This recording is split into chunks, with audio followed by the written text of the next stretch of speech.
Hosea chapter 3, verse 1, then the Lord said to me, go again, Hosea.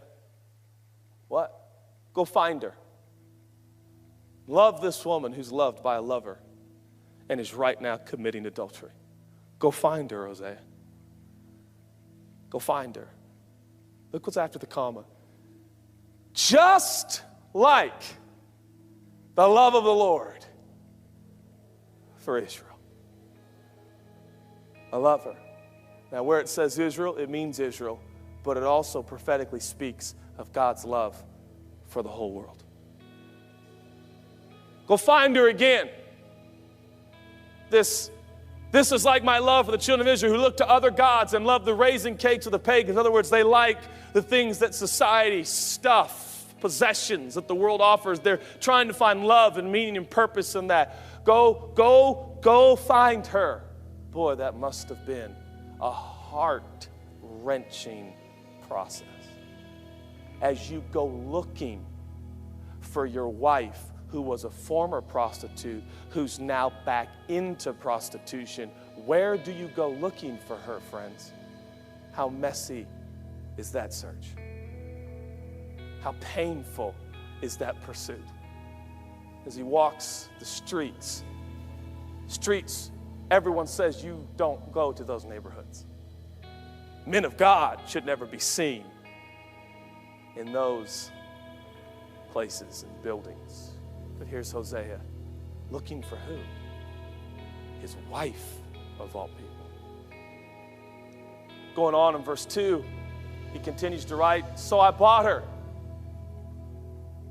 I bought her for myself for 15 shekels of silver and 1 1/2 homers of barley. Wait. She's your wife, Hosea. She's already yours.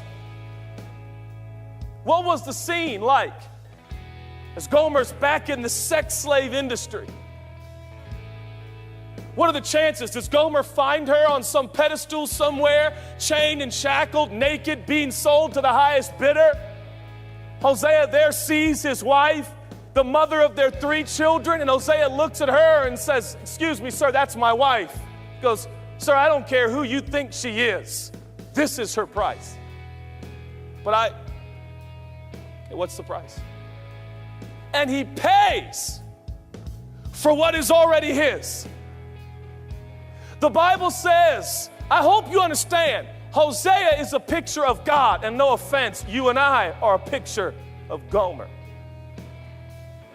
The Bible says the earth is the Lord's and the fullness thereof. Mankind is the unique possession of the Creator God.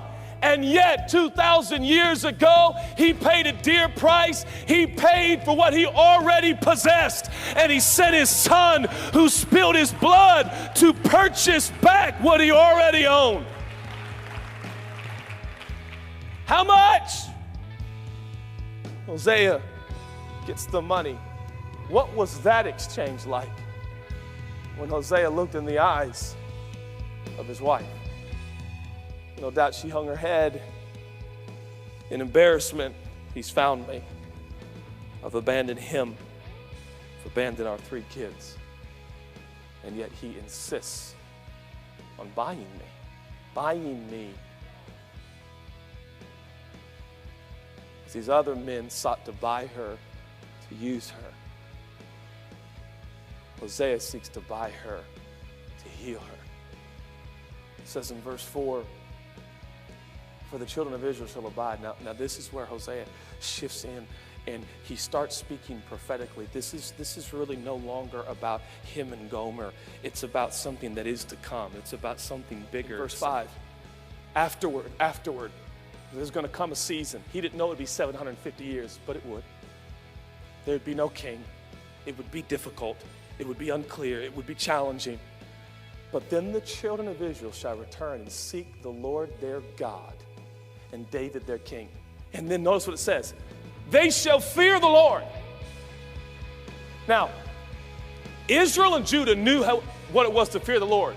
And by fear, I mean terror. Under the old system of relating to God, there was terror. Terror because God, they were unable to keep his commands, the 10 commandments, and there was judgment and there was wrath. But there will come a day, he prophesies. There will come a Messiah, and he will finally satisfy and appease the wrath of God. And the fear of the Lord in those days will be in awe of his goodness in the latter days. The fear of the people will not be of terror.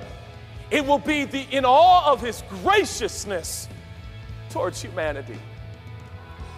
Hosea just bought Gomer, even though she was already his. This is the picture of the gospel. Salvation completes the work in spite of her sins, in spite of her doings, in spite of running away. And then he stands and says, and there will come a day, a King David will rise.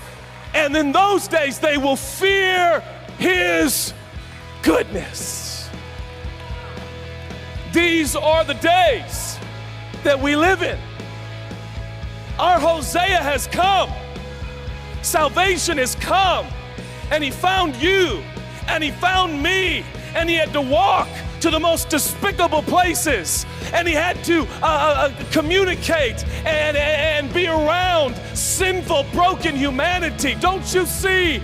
As Hosea searched for his wife, so Jesus came searching for the salvation of humanity. And by the way, when God found you, you were not so neat and nice and put together.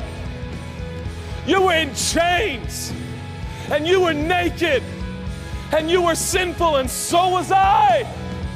And our gracious God said, how much? How much? The blood of your Son. For then and only then can they, humanity, avert the wrath and justice that is rightfully on their heads. Very well. Very well. I'll send my Son.